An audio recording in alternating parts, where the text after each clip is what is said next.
نبی کے دین پہ مٹنے کی بات کرتے رہو، حسین جیسا کلیجا۔ الحمد لله نحمده ونستعينه ونستغفره ونؤمن به ونتوكل عليه ونعوذ بالله من شرور أنفسنا ومن سيئات أعمالنا، من يهده الله فلا مضل له ومن يضلله فلا هادي له، ونشهد أن لا إله إلا الله ونشهد أن سيدنا ومولانا محمدا عبده ورسوله. أما بعد، أعوذ بالله من الشيطان الرجيم. بسم الله الرحمن الرحيم. ولو أن أهل القرى آمنوا واتقوا لفتحنا عليهم بركات من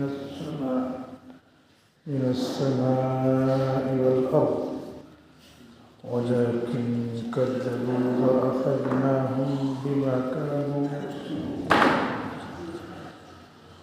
وقال تعالى: يا أيها الذين آمنوا اتقوا الله ولتنظر نفس ما قدمت لغد واتقوا الله إن الله خبير بما تعملون. وقال تعالى: يا أيها الذين آمنوا اتقوا الله وقولوا قولا سديدا يصلح لكم أعمالكم ويغفر لكم ذنوبكم ومن يطع الله ورسوله فقد فاز فوزا عظيما. صدق الله العظيم. معزز سامعین کرام، اللہ رب العزت کے فضل و کرم سے آج ہم جمعہ کی نماز ادا کرنے کے لیے مسجد میں حاضر ہوئے. اللہ تعالیٰ نے دنیا میں ہم کو صرف اس لیے بھیجا ہے تاکہ خود نیکیاں جمع کریں. یہ نیکیاں دنیا کے الفاظ میں روپیہ پیسہ ہے. یہاں روپیہ پیسہ چلتا ہے تو اپنی ہر چھوٹی بڑی ضرورت پوری ہوتی ہے. آنکھیں بند ہونے کے بعد اپنی ہر چھوٹی بڑی ضرورت کے لیے نیکیوں کا روپیہ چلے گا. اس لیے اللہ تعالیٰ جگہ جگہ نیکیوں ہی کا تذکرہ کرتے ہیں. نبی پاک صلی اللہ علیہ وسلم کا ارشاد ہے کہ جمعہ کی نماز جو جتنی جلدی پڑھنے کے لیے آئے گا اتنی زیادہ نیکیاں ملیں گی، اتنا زیادہ روپیہ آخرت کے لیے جمع ہوگا. جو آخرت میں چلنے والا ریال ڈالر ہے وہ جمع ہوگا. چنانچہ جو سب سے پہلے جمعہ کے دن مسجد میں آئے گا اس کے لیے کہتے ہیں بڑے جانور کی قربانی کے برابر ثواب ملے گا، جس میں 7 حصہ ہوتا ہے محض مسجد میں آ جانے کی وجہ سے. جمعہ کا دن ہے کہ اللہ نے بنایا ہے، اس کو کوئی سنیچر کا یا جمعرات کا نہیں کر سکتا. یہ تواتر سے لوگوں کے ذہنوں میں بیٹھا دیا گیا ہے تو یہ اللہ نے دیا ہے جمعہ کا دن، پھر ہم کو یہ کرنا ہے کہ ہم جمعہ کی نماز پڑھنے کے لیے پہلے آئیں۔ تو پہلے آئیں تو آخرت میں چلنے والے روپے پیسے نیکیاں وہ زیادہ سے زیادہ ملیں گی، بڑے جانور کے قربانی کے برابر جس میں 30,000 40,000 روپیہ لگتا ہے، یہاں محض آنے کی وجہ سے اتنا ثواب مل جائے گا۔ اس کے بعد جو آئے گا تو اس کو اس سے کم ثواب ملے گا، اس کے بعد آئے گا تو ایک بکرا ذبح کرنے کے برابر ثواب ملے گا، اس کے بعد جو آئے گا تو اللہ کے راستے میں ایک انڈا جو خرچ کرتا ہے اس کے برابر ثواب ملے گا۔ پھر جب خطبہ شروع ہو جائے گا تو فرشتے گیٹ پر بیٹھے رہتے ہیں، کھڑے رہتے ہیں، رجسٹر لیے تیار رہتے ہیں، جسے انسان، حیوان، انسان، جنات کے علاوہ ساری مخلوق دیکھتی ہے۔ ابھی آنکھیں ہماری اس کی طاقت نہیں رکھتی، اللہ نے بھی نظام بنایا، یہ آنکھیں سب کو دیکھتی ہیں، لیکن جانوروں کی آنکھیں ہم سے زیادہ دیکھ رہی ہیں۔ ان فرشتوں کو دیکھتی ہیں کہ وہ کھڑے ہیں، اب رجسٹر لے کر کے بیٹھ جا رہے ہیں، اب ثواب وہ جو مل رہا تھا وہ بند ہو گیا۔ تو دنیا میں آنے کا مقصد ہے زیادہ سے زیادہ نیکیاں جمع کرنا، پھر وہ جمع کرتے رہیے، جمع کرتے رہیے۔ کسی نے 60 سال کے اندر اربوں خربوں نیکیاں جمع کیا، کسی نے لاکھ نیکیاں جمع کیا، کسی نے 1000 نیکیاں جمع کیا۔ پھر سوچے کہ میں جاؤں گا نہیں، ان نیکیوں کو لے کر جانا ہی پڑے گا۔ کوئی آدمی ایسا نہیں ہے جو مرے نہیں۔ کل نفس ذائقۃ الموت، everyone has to taste demise. ہر آدمی کو موت کا مزہ چکھنا ہے۔ وہ موت کا مزہ اس لیے چکھنا ہے کہ یہ زندگی بنائی ہے یہاں رہنے کے لیے نہیں، یہاں جو سامان اکٹھا کرنا ہے، دارالاسباب ہے، وہ نیکیوں کا سامان اکٹھا کر لیجئے اور یہاں سے چلیے۔ اب عقل مند وہ ہے جو بعد میں آنے والے پیسے جمع کیے رہے، بینک میں جمع کیے رہتا، آدمی بوڑھا ہو گیا، اس کے بعد پھر وہاں سے پیسے نکال لو۔ اب جو ہے بنوا دیتے ہیں کوارٹر اور اس میں سے کرایہ آئے گا، کھاتے رہیں گے۔ دنیا میں بھی آدمی کہتا ہے کہ پس انداز کر لو کچھ، بعد میں کام آئے گا۔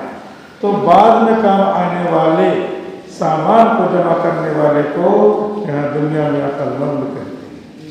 تو اگر یہی اور زیادہ دنوں کے لیے، مرنے کے بعد کے لیے جمع کیا ہے تب تو اور زیادہ عقل مند کہلائے گا، لیکن وہیں سے روک دیتے ہیں، رک گیا بس۔ عقل مند اتنا ہے جو دنیا میں جمع کرے، آخرت میں جمع کرنے والے کو عقل مند نہیں کہتے، کیونکہ شیطان لگا ہوا ہے، شیطان بہکاتا رہتا ہے کہ بس دنیا نہیں ہے، اس کے آگے دنیا نہیں ہے، تو اس کی وجہ سے آدمی رکا رہتا ہے، نیکیاں جمع نہیں کرتا۔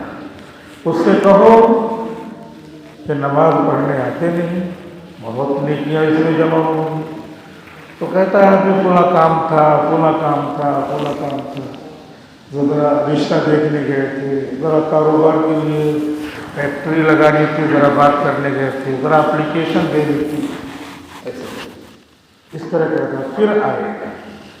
حالانکہ وہ ایک تو نیکیاں جمع کرنا ہے، دوسرے یہ ہے کہ ان نیکیوں کے جمع کرنے سے دنیا کا کاروبار درست ہوتا ہے۔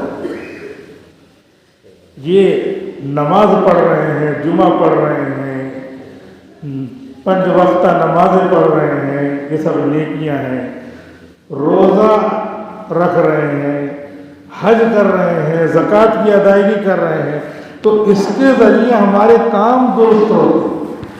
ہم یہ کہتے ہیں پہلے اپنا کام درست کر لیں گے پھر آئیں گے، یہ تو ہم نے الٹ دیا۔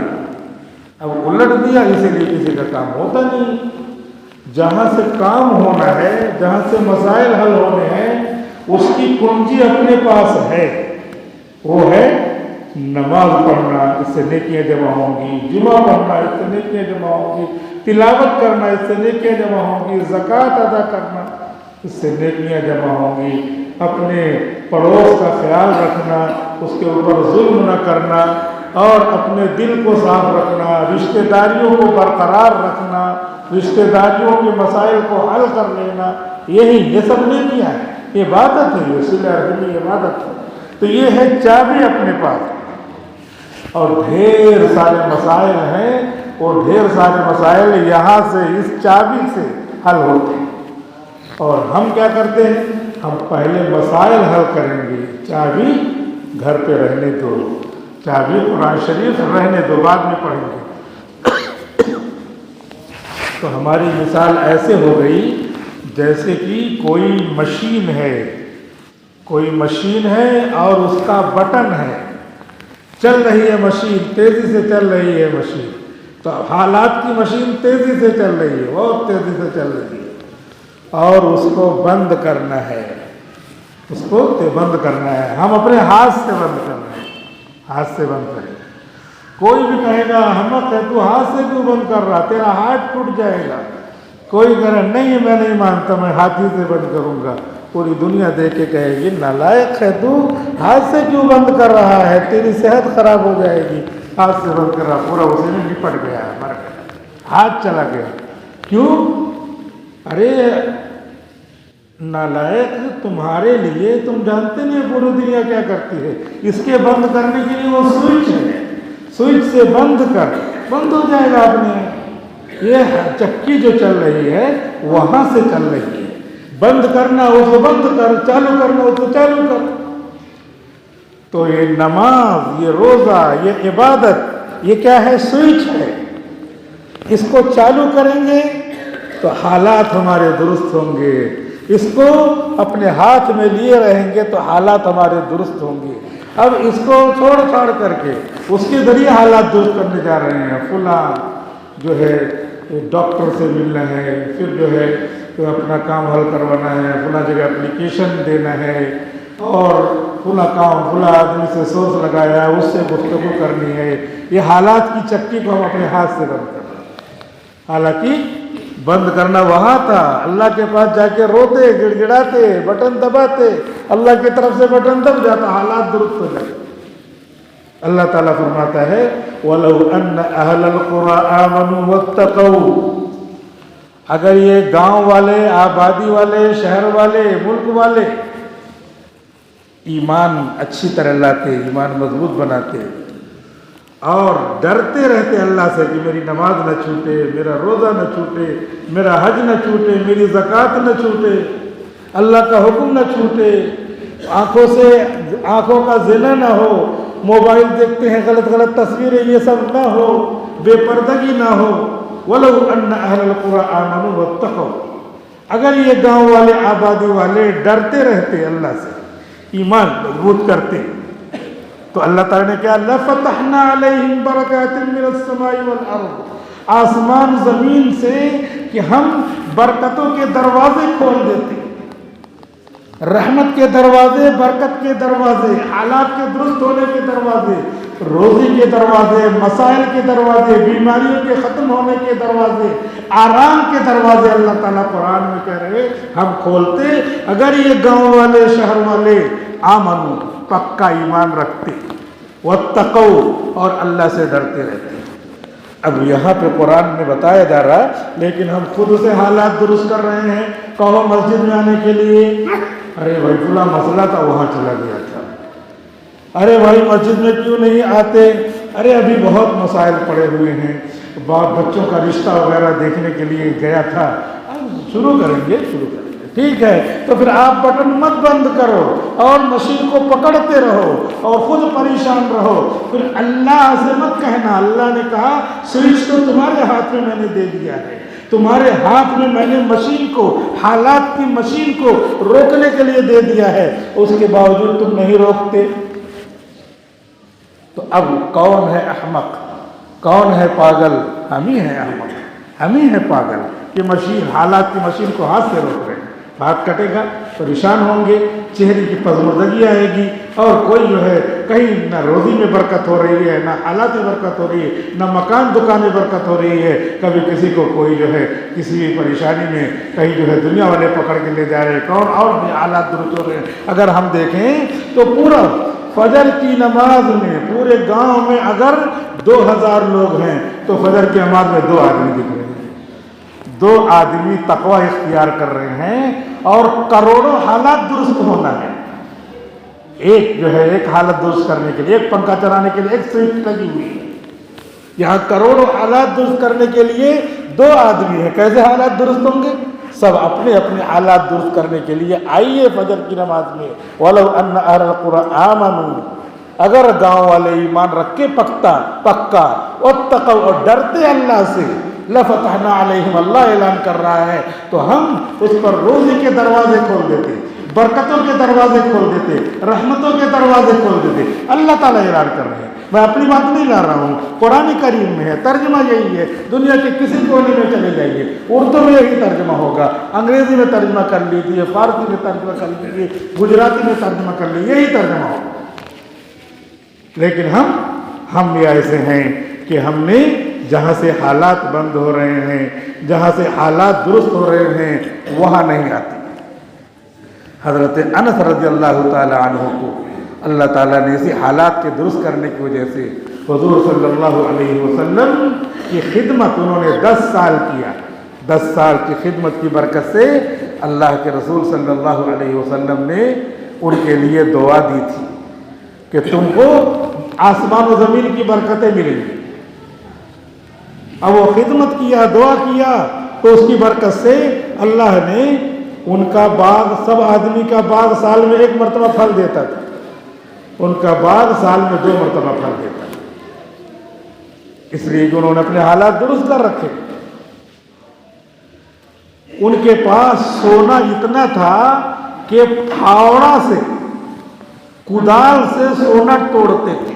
اب آپ اندازہ لگا لو، سونا تولنے کا الگ سے ترازو ہوتا ہے، بہت چھوٹا سا ہوتا ہے، اور حضرت انس بن مالک سوچتے ہمیں لوگ مالدار ہیں، ہمیں لوگ سمجھنے والے، وہ صحابہ کیا جانتے، وہ تو جانور چراتے تھے، جانور نہیں چلاتے تھے، سونے کا ڈلا جو ہے کدال سے توڑتے تھے۔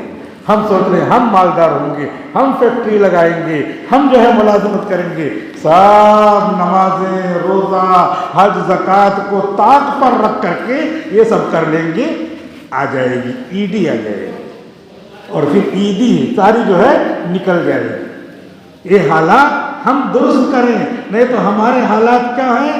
ہمارے حالات درست کرنے کے لیے یہ کسی جگہ آدمی پھنس گیا، پتہ چلا نماز ہی نہیں پڑھ رہا اور رو رہا ہے، تو اللہ تعالیٰ حالات درست کر دیتے ہیں۔ اللہ رب العزت جو ہے ہمارے حالات کو درست کرنے کے لیے ہم روئیں، ہم اپنی حفاظت کریں، اپنے گاؤں کی حفاظت کریں، اللہ سے روئے گر گرائے، پتہ نہیں کیوں ہم کیا بدل گئے کہ پوری مسجد خالی رہتی ہے۔ اب ہم ہی لوگ تھے کہ برکتیں ہم پر نازل ہوتی تھیں، اور ہم ہی لوگ تھے، ہمارے گاؤں کے لوگ 10 بجے تک تو تلاوت پورے گاؤں میں ہوتی رہتی، 10 بجے تک بوڑھے بیٹھے رہتے تھے، وہی بیٹھے تلاوت ہو رہی، وہی ناشتہ ہو رہا ہے۔ ابھی 10 بجے آدمی اٹھ رہا ہے، 4 بجے سوتا ہے، رات میں موبائل دیکھتے دیکھتے 4 بجے سوتا ہے۔ ظاہر سی بات ہے برکتیں اٹھ جاتی ہیں، اور برکتیں اٹھتی ہیں تو خاندان میں موتیں بہت ہوتی ہیں، خاندان میں موتیں، ادھر موت ہو رہی، ادھر موت ہو رہی، ادھر موت ہو رہی۔ وجہ کیا ہے؟ وجہ یہ ہے کہ ہم نے اللہ کو چھوڑا، ہم نے وہ کنجی چھوڑ دی، ہم نے وہ سوئچ چھوڑ دیا۔ حضرت انس رضی اللہ تعالیٰ عنہ نے کہا یہ سب برکتیں آ رہی ہیں، یہ سب رحمتیں آ رہی ہیں، لہذا ان رحمتوں اور برکتوں کو اکٹھا کرنے کے لیے ہم خدا کی طرف رجوع۔ کیسے رجوع ہوں گے؟ نماز کی پوری پابندی۔ گاؤں میں، ہر گاؤں میں دیکھ لیں 15 سال سے بڑا کون ہے، سب کو مسجد میں لائیں، اگر مرد ہیں، اور عورتیں ہیں تو گھر میں نماز کے پابند ہو، اور اگر ابھی 15 سال سے 25 سال ہو گیا تو 10 سال کی نمازیں قضا کریں۔ آنکھیں سب کی بند ہونا ہے، سب کو جانا ہے، یہاں سے نیکیاں جمع کرنا ہے، اور اگر ہم کسی کو سمجھائیں گے تو سمجھانے کا اثر ہوتا ہے، ایسا نہیں کہ نہیں ہوتا، سمجھانے کا اثر ہوتا ہے۔ وَذَكِّرْ فَإِنَّ الذِّكْرَ تَنفَعُ الْمُؤْمِنِينَ۔ آپ گھر میں بچوں کو کہیے، بچے 10 گناہ کرتے تھے، 8 گناہ کریں گے، 1 تو چھوڑیں گے۔ عام سرپرست ہیں گھر کے، موسیٰ علیہ السلام اور فرعون، فرعون اپنے کو خدا کہتا تھا، انا ربکم الاعلی، میں تمہارا سب سے بڑا رب ہوں کہتا ہے۔ موسیٰ علیہ السلام نے، مولانا اشرف علی تھانوی رحمۃ اللہ علیہ نے لکھا ہے کہ موسیٰ علیہ السلام نے ایک بار فرعون کو سمجھایا کہ بھائی تو چپکے فرعون نے کیا کر رکھا تھا؟ فرعون نے بھی گھر میں ایک معبود رکھا تھا۔ بعض روایتوں میں آتا ہے کہ معبود وغیرہ نہیں رکھا تھا، وہ چپکے سے اللہ سے دعا کرتا تھا۔ موسیٰ علیہ السلام نے کہا فرعون تو اپنے کو خدا کہتا ہے، لیکن چپکے سے جس خدا کو پوجتا ہے کیوں اعلان نہیں کر دیتا؟ مسلمان کیوں نہیں ہوتا؟ اب اس نے سوچا کہ ان کو کیسے معلوم ہو گیا، تو اس نے موسیٰ علیہ السلام نے، ہم اور آپ کوئی بات کہتے ہیں، بچوں کو کہتے ہیں، بڑوں کو کہتے ہیں، تھوڑا تھوڑا اثر کرتی ہے بات، تو موسیٰ علیہ السلام سمجھائیں گے تو کیوں نہیں اثر کرے گی؟ فرعون نے کہا کہ ٹھیک ہے میں ایمان لے آؤں گا، لیکن ذرا مشورہ کر لوں۔ شیطان ساتھ میں لگا رہتا ہے، کوئی بھی کام تھوڑا ڈیلے ہو، ایک کام آپ کا جی چاہ رہا کرنے کو ابھی کر لیتا ہوں، لیکن شیطان سوچا آپ تو کر ہی لے گا، کیونکہ فرشتہ بھی سینے کے پاس ہے اور شیطان بھی سینے کے پاس ہے، دونوں ہیں۔ تو جب فرشتے نے کہا کہ یہ کر لے گا تو شیطان سوچا اب تو میرا کام نہیں چلے گا، تو وہ تھوڑا سا ڈیلے، تاخیر کرواتا ہے، تاخیر کروا لے، ہو سکتا ہے اس کے بعد پھر بعد میں کوئی پیترا بتاؤں گا۔ اس لیے ہمارے بزرگان دین لکھتے ہیں کہ جب نیک کام کرنے کا من کہے تو فوراً کر لو، دیر نہ کرو، فوراً کر لو، نہیں تو پھر یہ مسئلہ بگڑنے کا خطرہ ہے۔ چنانچہ فرعون نے کہا کہ ٹھیک ہے ایمان لے آؤں گا فرعون، لیکن ذرا مشورہ کر لوں۔ موسیٰ علیہ السلام تو نبی تھے، موسیٰ علیہ السلام نے کہا کہ ٹھیک ہے مشورہ کر لیں، لیکن سب سے مشورہ کرنا، حامان سے مشورہ مت کرنا۔ حامان ان کا سیکریٹری تھا، فرعون کا سیکریٹری تھا، بڑا کمینہ طبیعت کا تھا، اور اللہ سے، نبی سے بات ہوتی ہے، اللہ نے بتایا کہ دیکھو یہ کتنا خطرناک ہے، وحی آتی ہی رہتی ہے۔ موسیٰ علیہ السلام نے کہا کہ ٹھیک ہے سب سے مشورہ کرنا، لیکن حامان سے مشورہ نہ کرنا۔ تو اس وقت جب بات ہو رہی ہے تو حامان کہیں گیا ہوا تھا، حامان کہیں گیا ہوا تھا، تو فرعون، ظاہر سی بات ہے ہر آدمی اپنے گھر آئے گا پہلے، یہاں سے ہم کہاں جائیں گے؟ اپنے گھر جائیں گے، تو جہاں بھی ملاقات ہوئی ہو تو فرعون پہلے گھر گیا تو اپنی بیوی سے مشورہ کر رہا ہے۔ بیوی حضرت آسیہ، پہلے ہی سے وہ ایمان چپکے سے لا چکی ہے، بیوی سے کہہ رہا ہے کہ موسیٰ علیہ السلام پر میں ایمان لانے کے لیے سوچ رہا ہوں، تمہارا کیا مشورہ ہے؟ بیوی نے کہا اس سے اچھی بات کیا ہوگی، آپ ایمان لے آتے تو اچھا ہی رہتا، اپنے ایمان کو چھپاتے ہوئے اس سے بڑھیا بات کیا ہوگی، اس سے اچھی بات کیا ہوگی، آپ ایمان لے آئیے۔ بس اب تو تیار ہو گئے ایمان لانے کے، ایمان لانے والا ہی تھا کہ اس کو اطلاع ملی حامان کو، حامان کہیں گیا تھا، ظاہر سی بات ہے کہ پورے ملک میں اگر کچھ ہونے والا ہو، جتنا بڑا آدمی ہے اتنے جلدی جو ہے خبر گردش کرتی ہے، تو پورے مصر میں بادشاہ وقت جو اپنے آپ کو ربکم الاعلیٰ کہتا ہے، I am the highest God of you، میں تمہارا سب سے بڑا خدا ہوں، وہ مسلمان ہونے جا رہا ہے، پوری مصر میں شور ہو گیا۔ حامان کو پتہ چلا، حامان دوڑا وہاں سے ڈائریکٹ جو ہے گھر بھی نہیں گیا، پہلے دربار میں آیا، فرعون کے پاس پہنچتے تلوار نکالا،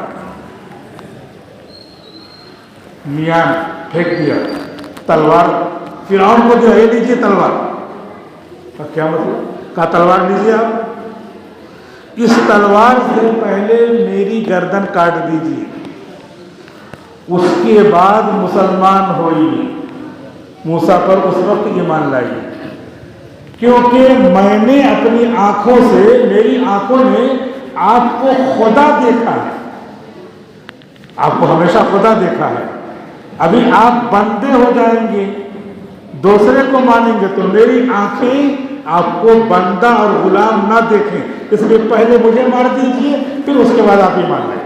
میں نہیں چاہتا ہوں کہ آپ کو میں غلام دیکھوں، بندہ دیکھوں، موسیٰ کی پیروی کرنے والا دیکھوں۔ اب چونکہ دوست تھا، سیکریٹری تھا، اس نے کس طرح بات کی ہوگی، صحبت اسی کی تھی، فرعون پھر گئے، ایمان نہیں لائے کہ میرا دوست کہہ رہا ہے، منٹوں میں بدل گیا۔ معلوم یہ ہوا کہ جو وقت کا نبی کہہ رہا ہے کہ حامان سے مشورہ نہ لینا، کیونکہ حامان کننگ ہے، اس کے اندر خباثت ہے، تو جس کے اندر کننگ کی صفت ہو، خباثت ہو، کفر ہو، شرک ہو، اس سے مشورہ لینا ہمیشہ خطرناک ہوتا ہے۔ اچھی صحبت کی اسی لیے تبلیغ کی جاتی ہے، اچھے لوگوں کے ساتھ رہو۔ دیکھو موسیٰ علیہ السلام نے فرعون جیسے آدمی کو سمجھایا، فرعون بھی ماننے کے لیے تیار ہو گیا۔ حضرت آسیہ نے کہا تیار ہو جا، ٹھیک ہے جا رہا ہوں ماننے، لیکن وہی صحبت دوسری آئی تو رک گیا۔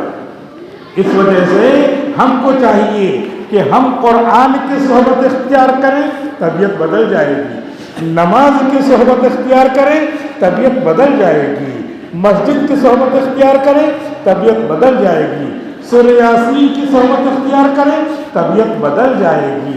سورہ یاسین پڑھتے ہیں ایک مرتبہ تو 10 مرتبہ پورے قرآن کو مکمل کرنے کا ثواب ملتا ہے۔ سورہ اخلاص پڑھتے ہیں 3 مرتبہ تو پورے قرآن کو مکمل کرنے کا ثواب ملتا ہے۔ سورہ اذا زلزلت پڑھتے ہیں 2 مرتبہ تو پورے قرآن کو مکمل کرنے کا ثواب ملتا ہے۔ سورہ فاتحہ پڑھتے ہیں 4 مرتبہ تو پورے قرآن کو مکمل کرنے کا ثواب ملتا ہے۔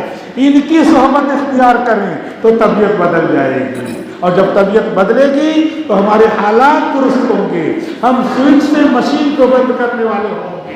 اور اگر ہم نے ادھر توجہ نہیں کی تو حالات ایسے ہیں کہ ہم جیسے مشین کو، چکی کو خود بند کرنے والے ہوں۔ جب تک اللہ بند نہ کرے تب تک ہمارے حالات بند نہیں ہوں گے، اس لیے وہاں سے رابطہ کریں۔ اللہ رب العزت کے پاس ہماری روزی کا بٹن ہے، وَفِي السَّمَاءِ رِزْقُكُمْ، آسمان والے میں تمہاری روزی ہے، وہاں سے اپنے سوئچ کو کھلوائیں۔ ہم سوچ رہے ہیں دکان کھول کے روزی لے لیں گے، ہم یہ سوچ رہے ہیں کہ ملازمت کر کے روزی لے لیں گے، جیب کٹ جائے گی، روزی چلی جائے گی، بچہ بیمار ہو جائے گا، ساری فیس ادھر چلی جائے گی، سارا پیسہ ادھر چلے جائے گا، اس لیے کہ مین سوئچ ہم نے بند نہیں کیا، مین سوئچ کی ہم نے رابطہ نہیں کیا۔ وَفِي السَّمَاءِ رِزْقُكُمْ، آسمان میں تمہاری روزی ہے، آسمان والے میں تمہاری روزی ہے، آسمان والے کو ہم نے ناخوش کر رکھا ہے، آسمان والے کی باتیں نہیں مانتے، اس کو ناراض کیے رہتے ہیں، اس کو ناخوش کیے رہتے ہیں، اس کی طرف سے حکم آتا ہے تو اس کو پسے پشت ڈال دیتے ہیں۔ اس وجہ سے ہم کو چاہیے کہ اسی سے اپنے رابطے کو مضبوط کریں، اس سے رابطہ مضبوط کریں گے تو ہماری روزی میں برکت ہوگی، اس کے رابطے کو کھوکھلا کریں گے ہماری روزی میں نابرکتی ہوگی، ہمارے حالات درست نہیں ہوں گے۔ جمعہ کے دن آتا ہے کہ کثرت سے درود شریف پڑھنا چاہیے، کثرت سے درود شریف پڑھنا چاہیے، چلتے پھرتے آدمی درود شریف پڑھ سکتا ہے۔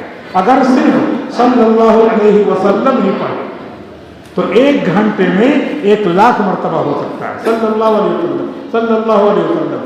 سب سے چھوٹا درود شریف صلی اللہ علیہ وسلم ہے، اور سب سے بڑا درود شریف جو نماز میں پڑھتے ہیں وہ ہے، تو دونوں میں سے کوئی پڑھ سکتے ہیں۔ اور حدیث شریف میں آتا ہے کہ موت کے علاوہ کوئی بھی حالت ہو، کوئی بھی پریشانی ہو، اگر موت ہے تو موت تو مقدر ہے، آئے گی، اگر کوئی بھی حالت ہے، بڑی سے بڑی پریشانی ہے، اگر ہم درود شریف پڑھ کر کے روزانہ 500 مرتبہ درود شریف پڑھ کر کے دعا کرتے ہیں تو اللہ تعالیٰ وہ مصیبت دور فرما دیتی ہے۔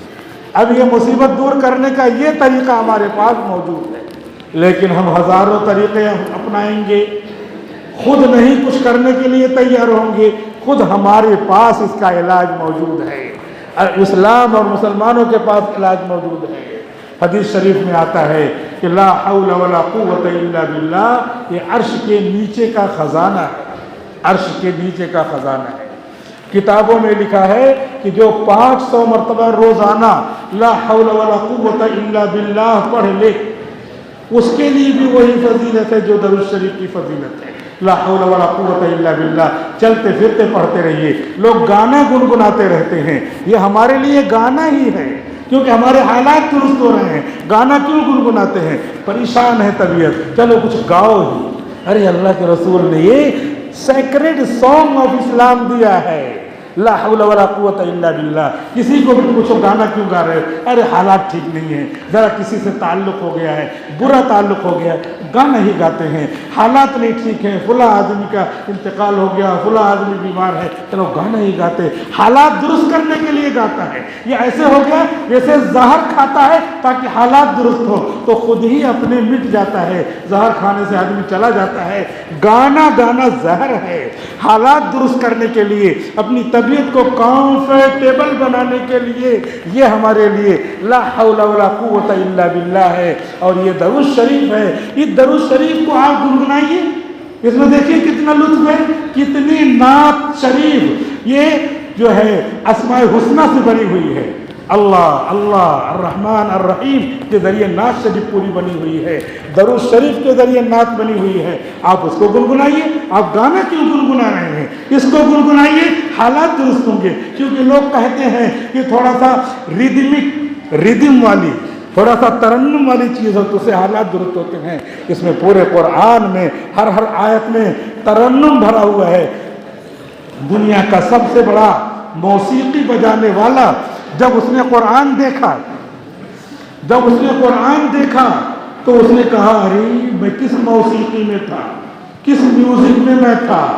تو قرآن کے اندر کوئی میوزک، کون سی میوزک ہے یہ کہہ نہیں سکتے. اور سب سے زیادہ اس میں ترنم ہے، سب سے زیادہ اس میں نغمگی ہے، سب سے زیادہ اس میں طبیعت کو کمفرٹ دینے کی چیز ہے. کوئی بھی آپ پڑھیے، کوئی چیز پڑھیے، طبیعت گھبرا جاتی ہے. قرآن پڑھیے، ابھی رمضان آئے گا، ایک پارہ ہو گیا، ارے ایک اور پڑھ لیتے ہیں، 2 ہو گیا، ارے ایک اور پڑھ لیتے ہیں، پتہ چلا بیٹھے بیٹھے 10 پارہ ہو جاتا ہے. وہی انسان جو نہیں پڑھتا تھا، جب قریب آؤ تو شاید سمجھ سکوں مجھ کو.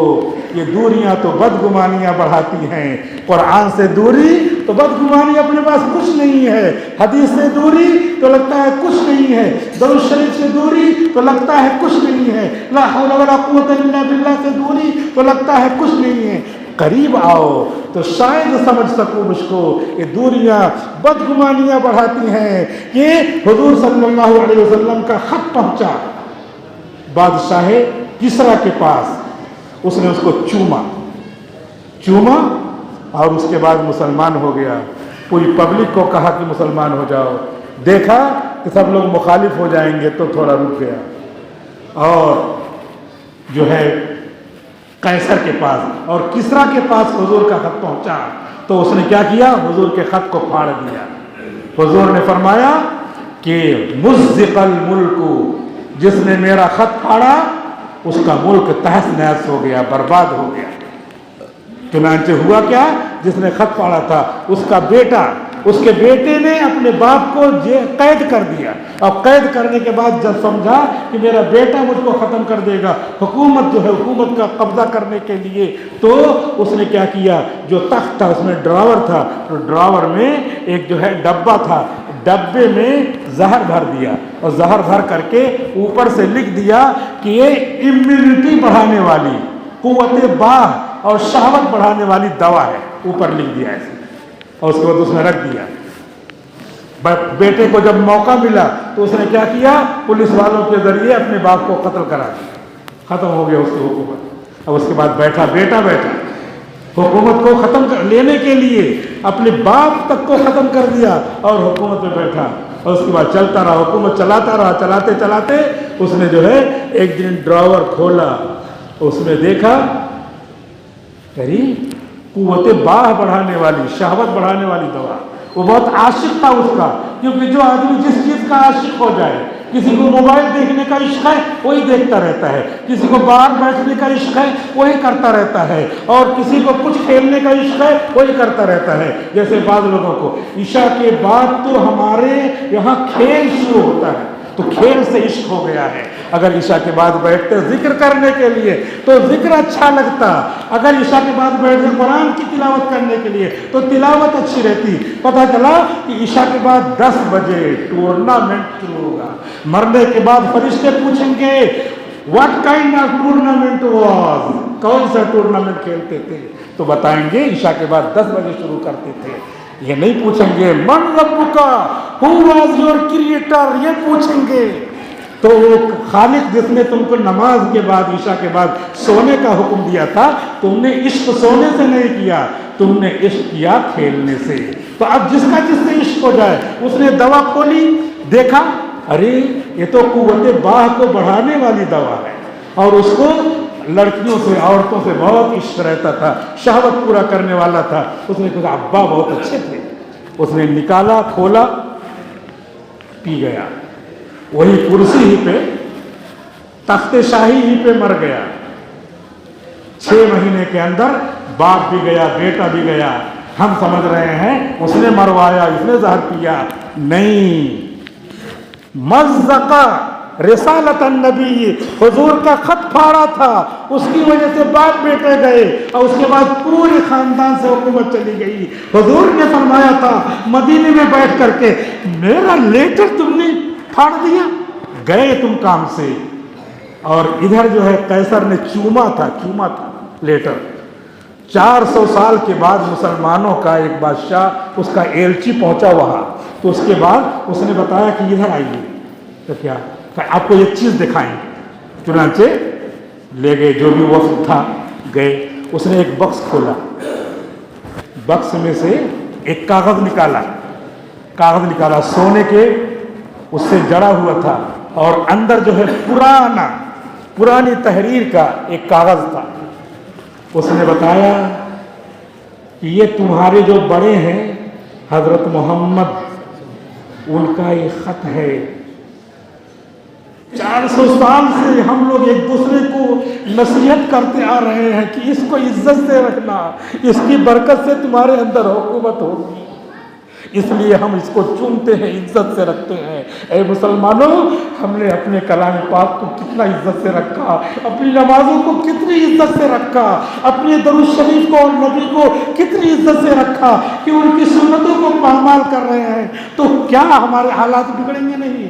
کیا ہم روزے میں پریشان نہیں ہوں گے؟ ہم کو چاہیے کہ جو غیر تھے انہوں نے بھی حضور کے خط کو چوما تو حکومتیں چلتی رہیں. لہذا آئیے اور ہم اپنے آپ کو بڑا بنائیں. یہ ہمارے سامنے آستانہ ہے, اللہ کا دربار ہے, اس کے سامنے سر جھکائے, بڑے ہو جائیں گے. کسی کا آستانہ ہے اتنا اونچا کہ سر جھک کر بھی اونچا ہی رہے گا. ہنسے جانے سے جب تک تم ڈرو گے, زمانہ تم پہ ہنستا ہی رہے گا. وآخر دعوانا الحمدللہ رب العالمین.